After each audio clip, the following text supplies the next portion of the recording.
Multiple chases end in crashes. And questions about safety from another agency and those who were close by. This is just absurd. Tonight, the sheriff's change after our 10 Investigates report. Their parents' resting place should give them a sense of closure, but these sisters got anything but peace. And it's very frustrating. We ask, why is this sacred place in disrepair? And at 6:15, kids get creative. How old are you? 6. They put crayon to paper. And show us what the Columbus Destroyers' female mascot should look like. 10 TV News at 6 starts now. From Central Ohio's news leader, this is 10 TV News at 6.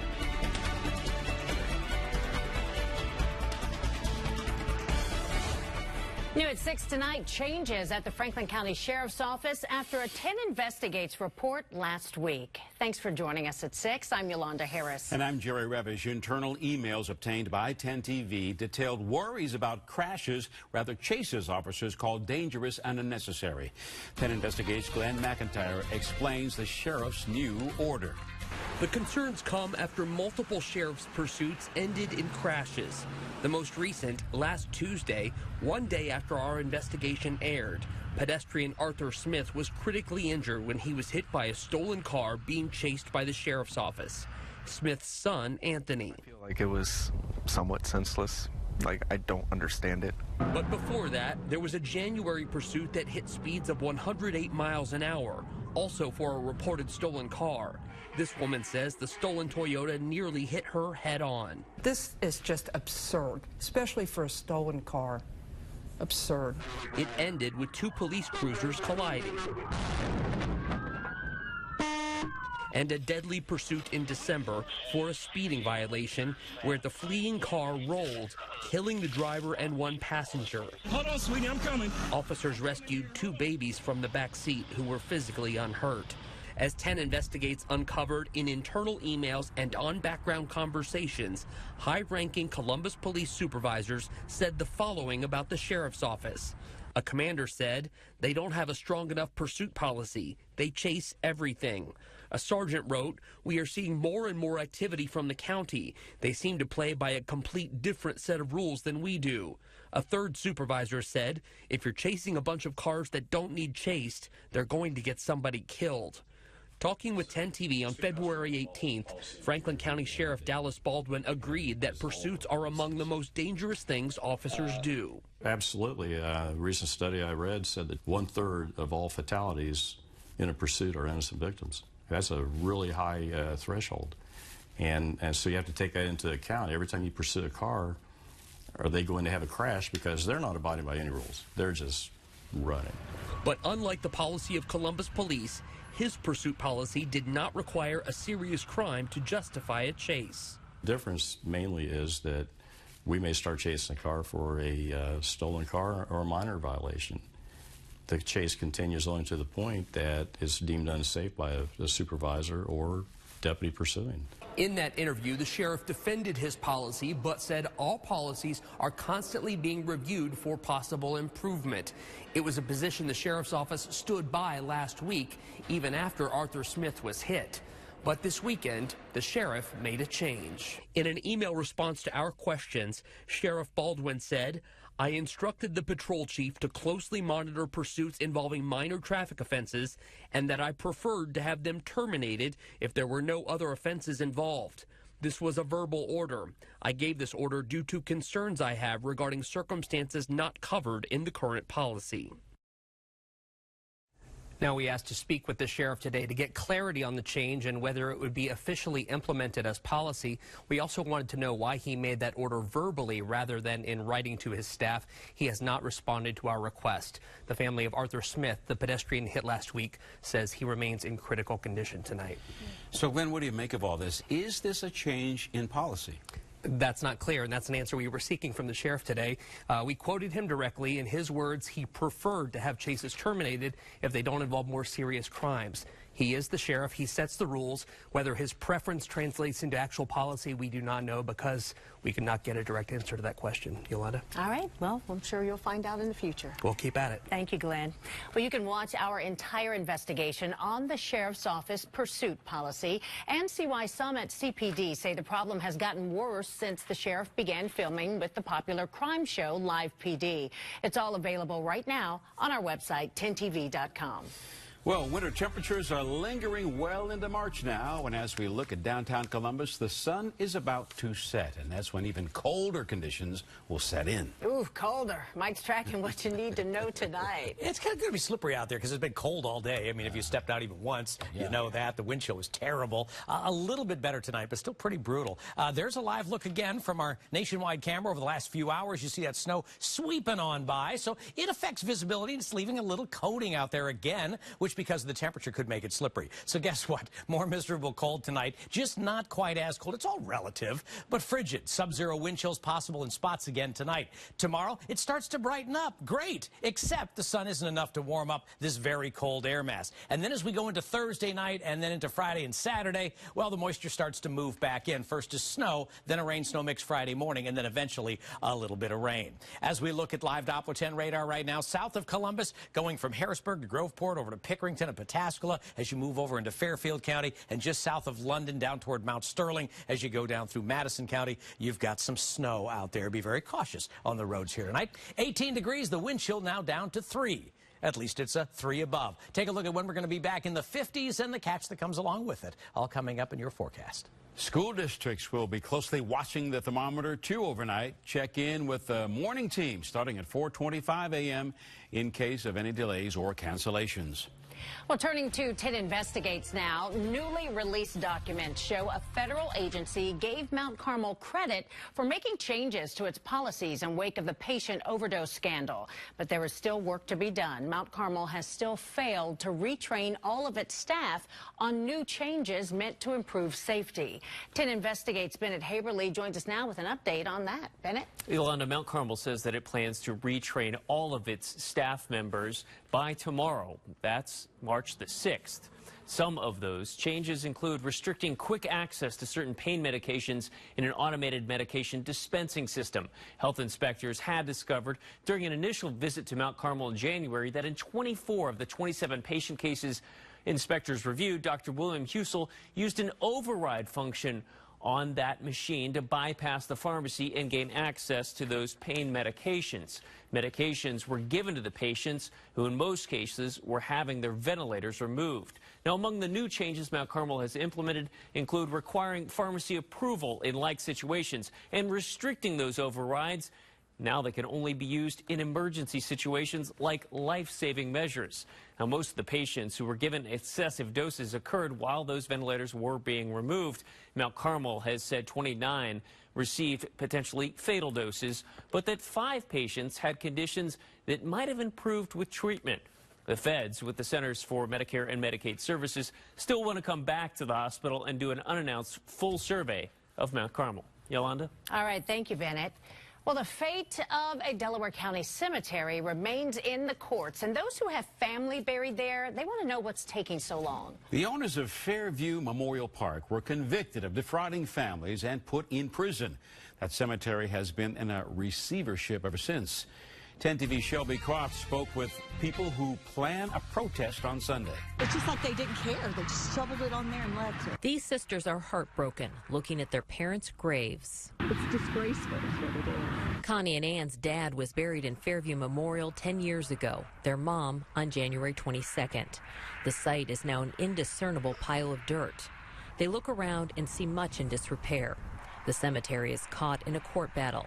After the owners were convicted, a receiver was appointed. The job of the receiver is ultimately to maximize the value of the assets for the creditors. The receiver's law partner says the creditors in this case are the defrauded families, taxes owed to the state, and the receiver fees. Well, family members have complaints about the maintenance of the cemetery. It's actually land adjacent to the cemetery that seems to have held this case up in court. The receiver found a buyer for that land, but the township got involved and filed a motion in court to be deeded the cemetery and the second plot outright with no payment and take it over. Our sale has been pending a essentially for a year now. So the only money for maintenance comes from ongoing burials, about one a month. They say many of the problems were inherited, and the winter has made it tough to maintain. It's also complicated by the fact that there are some sewer tile problems out there, so drainage is an ongoing problem. The case was back in court Friday. The judge is now writing his decision.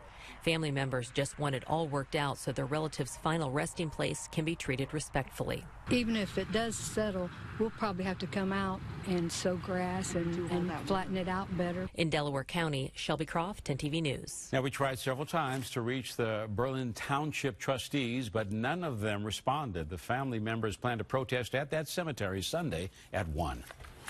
A man appeared ready to jump from a Columbus bridge, but he's safe tonight thanks to police and a phone call. Thank you. Thank you.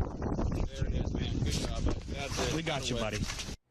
A police chopper pilot noticed the man hovering above the Scioto River on Saturday night. He told patrol officers he was homeless and he was upset. Police called his daughter and she told him she loved him. He eventually came back down and received medical attention. Patience right there. Worked out, huh? It did. Glad it worked out the way it did. Well, still ahead tonight, there will soon be a new face of Columbus football. And it's an historic one. It's like Spider-Girl and jumping and doing a backward and stuff. I get it. Well, we'll ask Central Ohio students what they think that Astoria's female mascot should look like. New at 6, celebrating National Women's History Month. Today, the New Albany Chamber of Commerce hosted a C-suite women's leadership panel. Local female leaders spoke at the event to share their stories of women empowerment. 10 TV's very own Angela Ann emceed that event. Well, step aside Stinger and Brutus because Columbus is about to have a female mascot. The Columbus Destroyers, the new AFL football team, is trying to find its new face. They're looking for a woman. 10 TV's Bryant Somerville reports this one is unlike anything we've ever seen.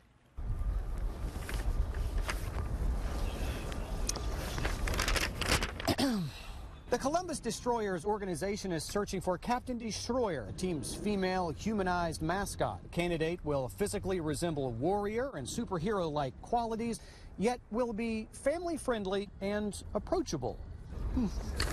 What would that even look like? The largest of imaginations in the tiniest of hands. A room full of 6-year-olds at Primrose School of Pickerington creating what they think Captain Destroyer should look like. It's like Spider-Girl and jumping and doing a backward and stuff. Jonathan draws his inspiration from Marvel, while Caroline, It's Wonder Woman. she goes with DC. They were asked to draw what comes to mind for the new mascot, a female, a warrior, superhero-like, yet family-friendly. If a piece of metal hits her that she can't, like, hurt. A great deal of thought goes into these colors. Black. Symbolizing power and personality. Because that's the color hair she has. Captain Destroyer would be lucky to look like any of these fine drawings. Wearing a cape and holding a flower, why not? Or standing in the sunshine, tending her garden and sporting bright pink lipstick. Jonathan added a mix of features, making her powerful. Yeah, these are the muscles right here. Yet, he gave her striking eyelashes. Yeah. Here's why. Do you look pretty? Thank you. It doesn't matter. Cape or no cape, super strength or super colorful. It's refreshing to see the tiniest of hands put on paper the largest of imaginations. So I don't know, in fact, nobody knows what Captain Destroyer will eventually look like when it's all said and done. But I tell you what, looking at these pictures, I'm excited for where this conversation is going. In Columbus, Ryan Somerville, 10 TV News.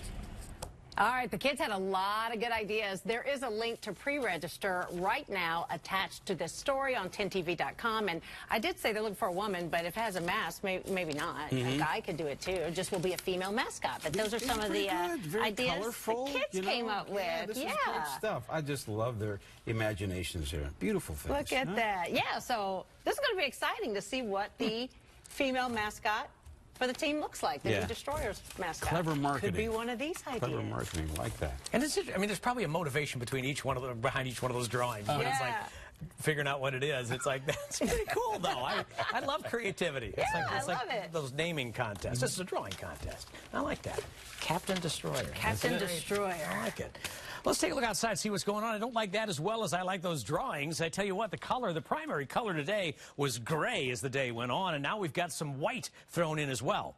Live Doppler 10 radar. Some light snow still on the south end of town, moving away from us at the moment, but the timing was bad. And even though the snow didn't amount to very much, very, very light, it is pushing through and leaving a little dusting because it was plenty cold today that everything that does fall manages to stick and could be a little slick in spots. So it's 18, feels like 3 with a west wind at 16. Now all day we've had the gusty winds, and the gusts don't even register in terms of the wind chill, just the steady wind. And you can see from the distance there that visibility still not picture perfect. But their snow is fading a little bit here. There's more up to the northeast, but this will be with us off and on for the next couple of hours before it quiets down and we just go back to cold again. So another very cold night, but relatively speaking, it's not as cold if you're looking for a ray of sunshine at night, maybe just into the double digits tomorrow morning. Wind chills are still near 0, but not 5 to 10 below like they were this morning. And tomorrow's high, unfortunately, is about 20 degrees below average, which puts it right about on top of our average low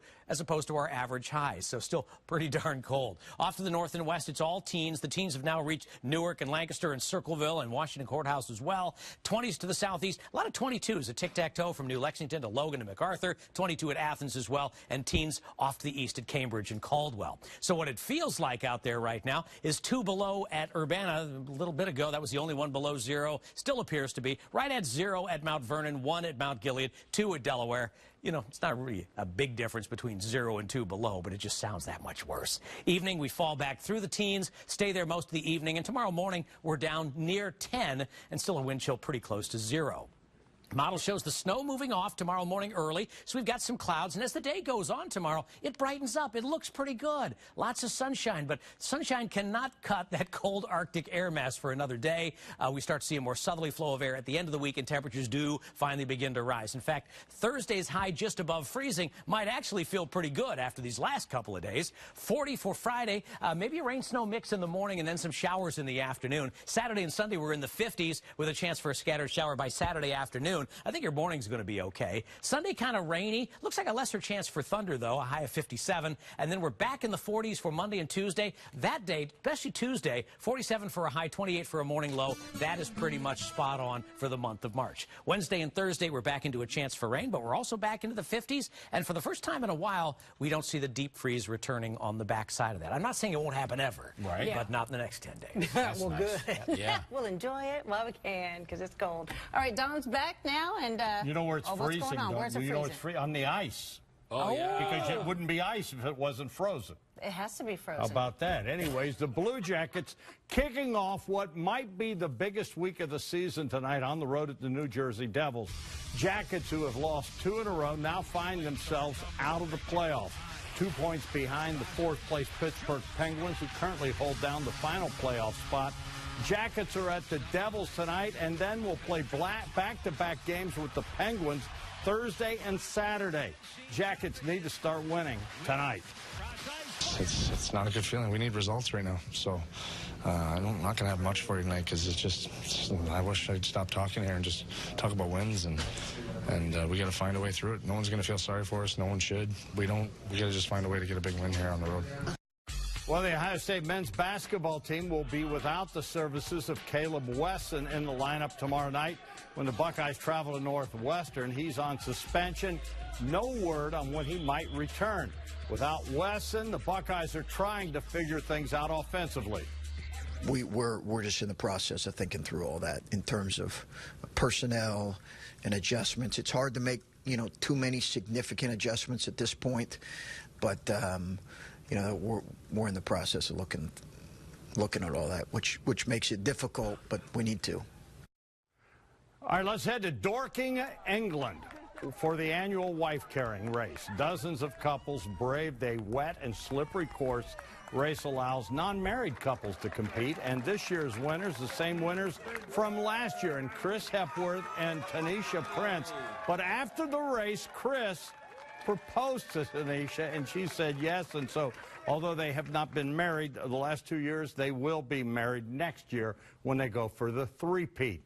National holidays: National Cheese Doodle Day, National Absinthe Day, National Pizzacchi Day, National Sportsmanship Day, International Day of Pancakes, and it is National Unique Name Day. Okay, got one? Yeah, Dominic. There's not too many of us running around. Not too many. There's a few, but not too many. You got one? No. No. We'll be back with a final check of the forecast, though. Hi, Jerry and Yolanda. Here's a look at some of the stories we're working on. London on alert as police investigate explosives found at airports and a train station. A teenager who defied his mother over vaccines testifies on Capitol Hill. And one man's journey from being homeless to Symphony Hall on tonight's CBS Evening News. And we're in for another cold night, cold day tomorrow with temperatures near the average low for an afternoon high. We do warm it up by the weekend. We're back in the 50s by Saturday. Sounds good. Jump ahead this weekend. Spring forward. Sunday, spring Lose forward. an hour. Lose an hour. All right, thanks for joining us, everybody. See you at 11.